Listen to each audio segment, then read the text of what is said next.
beautiful? It's beautiful.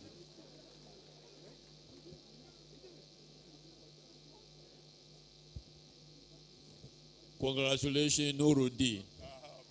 The delegates appreciate you. Yes, sir. As well as their reaction. Thank you. Leonard, Chief B.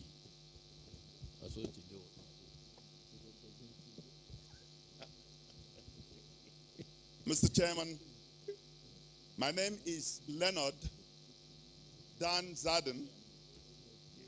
I am an ethnic nationality delegate from the Northeast Zone.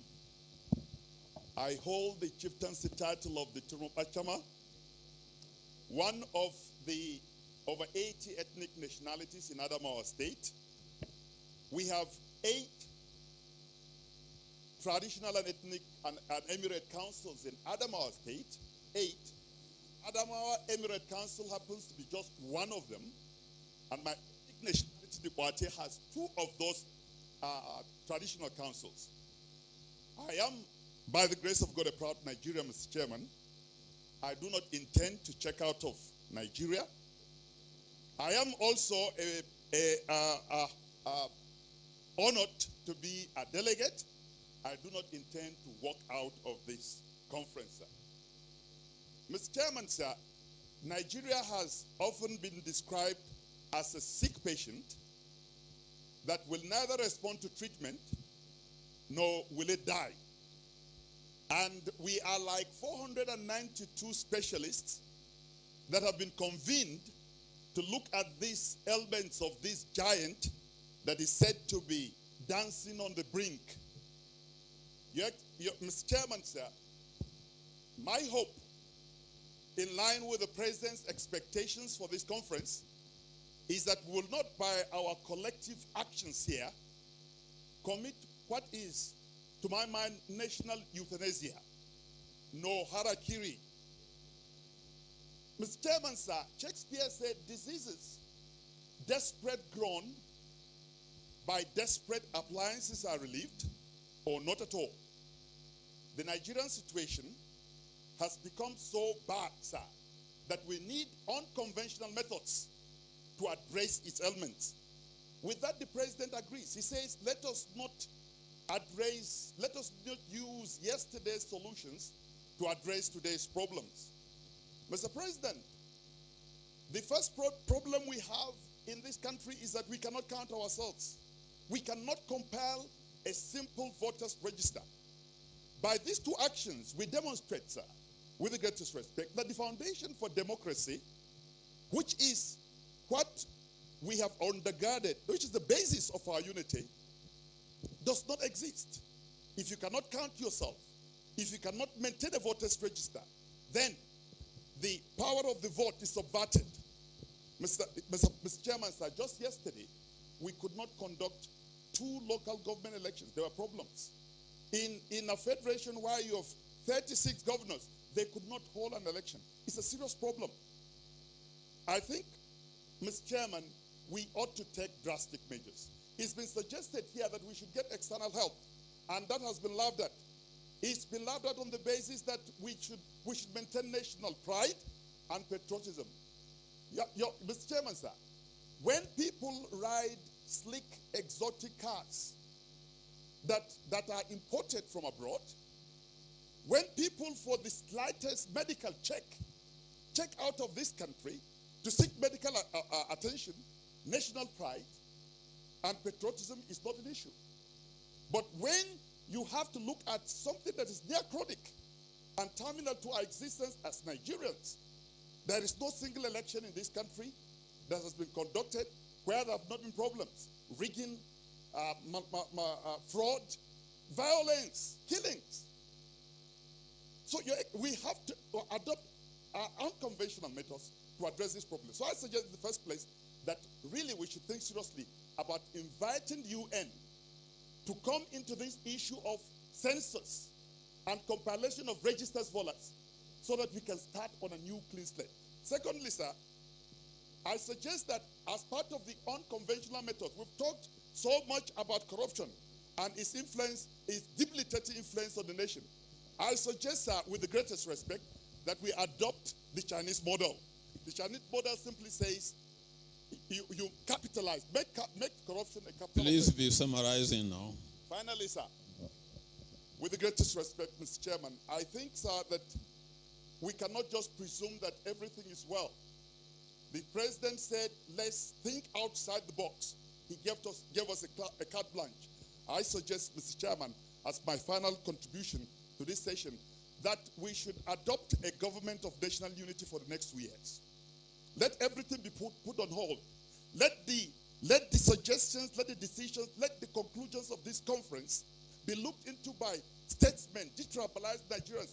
Like, with due respect, Mr. Chairman and the other officers, with the greatest respect, Mr. Chairman, I don't mean to personalize this, but you were gone from public limelight for over 10 years. As far as I remember, you gave only one interview. But here you are today helping this nation. There are Nigerians like this, from all the nooks and corners of this Nigeria, of this country, who can be brought in to help this Nigeria.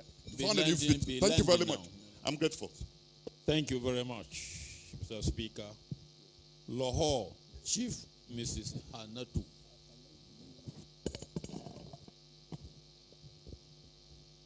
Mr. Chairman, principal officers, distinguished delegates, to God be the glory that this historic conference has taken off with hopeful men and women and youth, despite all odds. I am Chief Mrs. Hannatu Lohor, Gimbian Lantang, and I'm here on the platform of the Women Group, National Council of Women Societies, Nigeria. Mr. President's inaugural speech, Mr. Chairman, has been described in various ways. Adjectives has been finished and completed by the professors and all the eminent personalities here. So for me to say that I will use any adjective to say whether it's revolutionary or not, Father, I just join what they have already said, Mr. Chairman. But certainly His Excellency presented this speech, Mr. Chairman, with all the calmness, the sincerity of purpose, peace you can see on his face, and I'm sure it's radiating from his heart if you watched him when he was saying it. It was a visionary speech full of passion and appeals from a responsible leader who has seen the derailment and wants to put things right despite all odds. I salute him for his courage and wisdom, for as this speech said it all. We don't have to go into it, but just as my colleagues have already raised up, page 16 and 17 says it all. But on page 19, sir, the sole, he said, and I quote, the sole motivation for convening this conference, and he continued to tell us what the sole motivational things are. And please, I think we should all read it.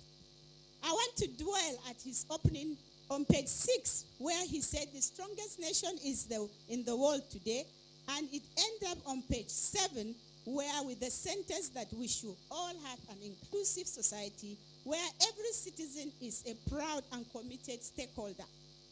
Mr. Chairman, every citizen here includes woman, that virtuous person that the good God has created as a woman, youth, children, and those with physical disabilities. I'm not going to dwell on the woman, although you must have heard I'm from the National Council of Women Societies. I'm not dwelling on the woman at all, because there's going to be time for that, and we have a very able leader, the Nigerian woman, and she will handle that. And we are also going to have ample time in the committees, I hope, because if at all anybody, any group is marginalized, it's the Nigerian woman. But the truth is, if we want to accelerate the development of Nigeria, all stakeholders must build opportunities for women. Empower the woman, and you will see the difference, Mr. Chairman. Mr. Chairman, I want to thank Mr. President for his being very gender sensitive. And Mr. Chairman, I thank you too and your principal officers for being gender sensitive since last Monday. Because at the beginning I was getting very worried. But at the last Monday, I put up my hand and you did not see me because I'm so short. So you didn't see me, and for me to appreciate you and commend you for being so gender sensitive. I just have a few suggestions for my delegates, my colleagues. Mr. Chairman, permit me to just say one or two of them, and I will land. One, let us all read Mr. President's speech all over again for what it is worth. Meditate on it and also see the God-given talents and expertise and use it for the success of this conference. Two, accept that we are all guilty of the things that have gone wrong. Where were we when things were being done wrongly? Today we are complaining. The fault is a collective one, just as the Southeast delegate there said earlier on. So let us all do our best to forge ahead. Do not waste time lamenting, but act as the country belongs to us all. Three, Mr. Chairman, Mr. Chairman, please, accept we all need attitudinal change. Our moral to a disgraceful stage as rape is everywhere, even on the minors. Our ethical standards need a lot of improvement. Please, let's all have mentors. Let us be mentors to these youths who are crying on our neck. So, Mr. Chairman, I certainly believe, as one of the delegates said last week, that we need to seek God individually and collectively. Let us ask for forgiveness and guidance, as is said in the Holy Bible, 2 Chronicles chapter 7, verse 14. Please, delegates, do not frustrate God's plan for others, as there is no hindrance in God's plan for anybody and for our dear country, Nigeria. So, and God is no respecter of person. I dwell a lot on everything that my son here, Nuruddin, has said. What he said, Mr. Chairman. Be landing now. Yes, Mr. Chairman. I will land. Mr. Chairman, distinguished delegates, let us learn to be tolerant and report and respect each other's views. Let us tell each other the truth and not lip service. Let us be sincere from the heart and participate. No sentiments. Let's remove suspicions and build true trust. Reduce self-centeredness and interest. I is always showing in here. Let us be builders and be open-minded. Mr. Chairman, delegates, every day you get out of your house, please come with an open mind and say, I will act. Just lift up your hand and say, God help me, I will act. May God help us and keep us as we go through this country, because it is going to be a successful conference and we shall launch a better and new Nigeria. Thank you, Mr. Chairman. Thank you, Madam. The chair has been very, very, very gender sensitive.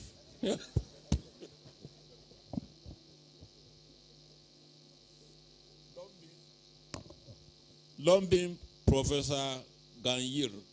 Yes, sir.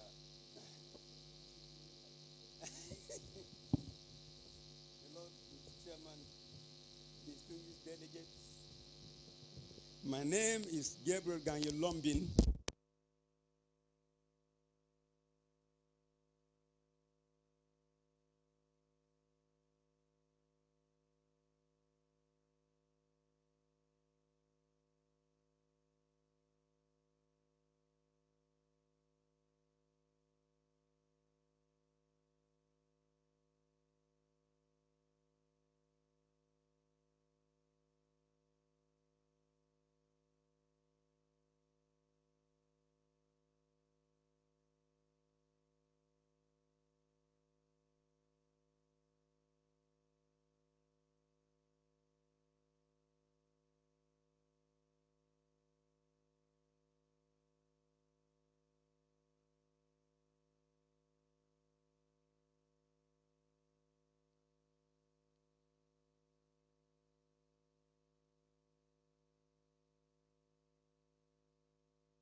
The president's speech has been so eloquently and beautifully described by and given endorsement by professors, senior advocates, our royal fathers, ambassadors, everybody. Who am I to say anything different? Mr. Chairman, the president's speech was down to earth. I think Professor Jibril Aminu and one of the ladies from Kano spoke my mind. Very reader-friendly, simple, straightforward, but the import is profound. I congratulate Mr. President not only for that speech, but to even have the courage to remain focused and doggedly pursue until this conference is launched. Mr. Chairman, Mr. President listed the items for the agenda for this conference on page 16. And I'm surprised that when I saw the draft grouping in terms of the agenda, so much went into it that I was beginning to wonder whether we were going to describe government programs as a constitutional and a profound conference that is political in nature. Mr. Chairman, this is not a seminar. This is not a workshop. We are discussing fundamental issues that borders on the survival of Nigerian nation. We can't come here and be talking about whether we should have fertilizer, we should have this in agriculture. We are talking beyond that. My plea, Mr. Chairman, is that by the time the committees are out, we should concentrate on maybe, I've seen it, committee 1, 2, 3, 5, and 6. That will take care of everything that the president is asking for. The only problem I had with Mr. President's list on page 16, that it left out 2 items, minority rights and security. That should be added. Mr. Chairman, having said what I've said, the question with our country is worrying in so many facets that I think everybody has listed. Let me take only 3. 1, how come the level of impunity we have in this country, that you have a law, for instance, an electoral law that I've never heard one single person punished, taken to court for any electoral offense. And yet every election is rigged. This is what I'm told. So what is the problem? Number 2, Mr. Chairman, I'm not talking about election per se, but it's the level of impunity that has already been translated in our system. Number 2, Mr. President outlined his vision. He outlined the item that he wanted us to pursue in pursuing that vision. He has drawn his own conclusion. My own position simply is this, that what is needed more than anything else is not just simply a strong president, but strong institutions. You can have a strong president that can come and make nonsense of all the institutions you have if they are not strong.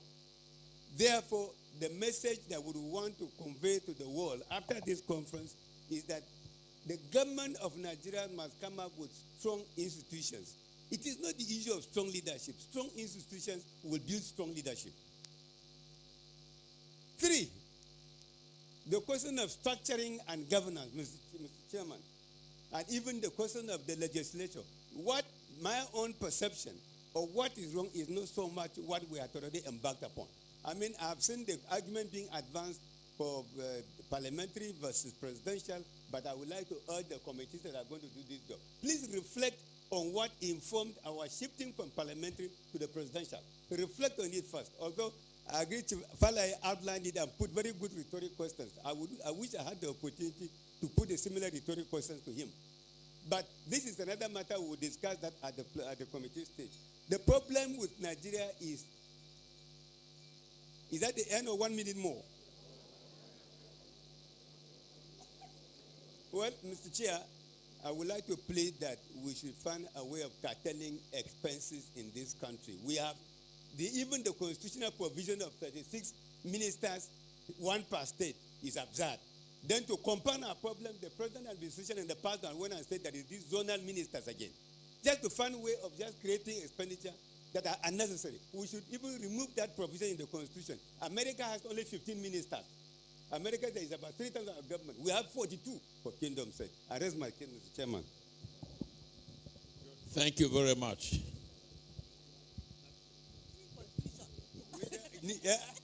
Madawaki,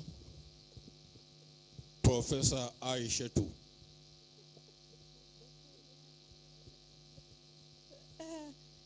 In the name of Allah, the most beneficent and the most merciful. Thank you so much, Mr. Chairman. Let me first join my colleagues to congratulate Mr. President for excellent speech and excellent presentation. But I would like Professor Aisha Madawaki Isa, MFR, delegate from Sokoto State. I would also like to remind distinguished delegates that we have excellent reports. We have excellent speeches. We have had excellent presentations. A majority of us acknowledge the simple fact that the major problem is implementation. My prayer is this, our report, will be an exception. And it will be an exception only when we come up with strategies that will ensure the implementation of what we are going to present to government to the letter. Sir, Mr. President has been on seat for getting to the 5th year now, if I'm not mistaken. But still, some of the things that we witnessed 5-10 years ago are still the same issues we are seeing. Mr. Chairman, sir, I would like to share some basic facts with you. The first is on education, sir. I am from the northern part of the country. It is really alarming when you visit our schools, our institutions of learning. It's really nothing to write home about. Although the literacy rate is 68%, but I'm sure if we have to go back now and reassess it, most especially on what is happening in the northern part of the country, we may come up with something different. It's also disheartening to note that Nigeria, if we are to compare Nigeria with Cuba, for example, we know Cuba is the poorest country. We know it is underdeveloped. We know that Cuba is under the U.S. economic blockade for the past 50 years. It hasn't gotten oil. It hasn't gotten any serious mineral. Its major asset is what? It exports cigarettes and sugar cane. But still, its asset is what? Is political will. This you can verify. You go to the SIA fact book reports. You will see those figures clearly there. Now we talk of peace and security. Mr. Chairman, the primary assignment of any government is to provide security for its citizens, to protect lives and properties. What we are witnessing today is really serious, and there is that big question mark. Conflict inevitably exists in the way resources are distributed. If you look at the resources of Nigeria and how resources are being distributed, we know there is a problem.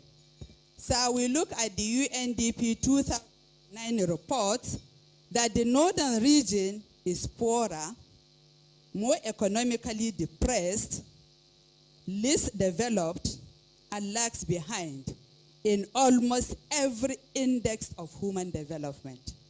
So we talk of fairness, we talk of justice.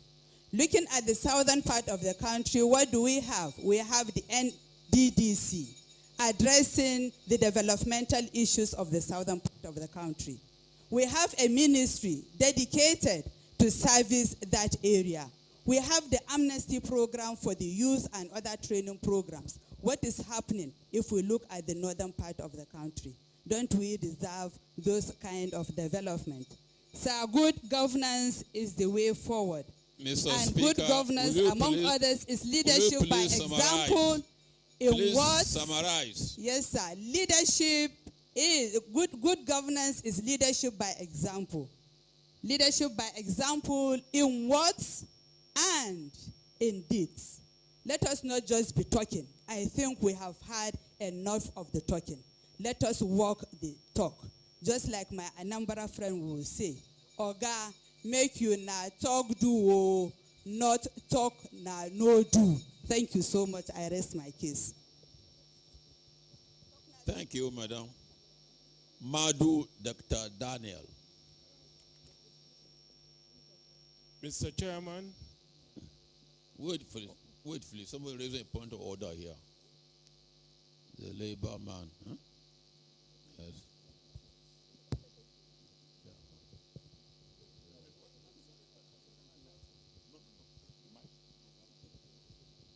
That's the telephone, microphone for you. I'm sorry, my role to Yeah. disrupt the process, but I'm worried. I've been battling to get the appropriate order. It's in respect of the speaker before the last on a comment he made. So I'm referring to order 14 miscellaneous, 14.4 on the correctness of information. In course of his speech, he said no electoral offense has been prosecuted. I want to put on record that that is not true. When we are making comments or contributions, we must be sure of our facts. Professor Jega of INEC, since he came, has prosecuted more than 200 electoral offenses. And I want that record to be corrected. Order 14, miscellaneous order 14.4. If a delegate disputes the correctness of the record of any speech or seeks to make any material change in the record, the chairman shall rule thereon and shall direct publication of the speech in accordance with. I don't know if this is the appropriate, but it's an information I want to correct. I'm sorry about that. Thank you very much. Thank you very much. The last but one speaker should know that the speaker is representing Labour Party here. So he's speaking for authority. Okay, noted and withdrawn. Thank you very much. I was calling upon Madu Dr. Daniel. Mr. Chairman, other members of the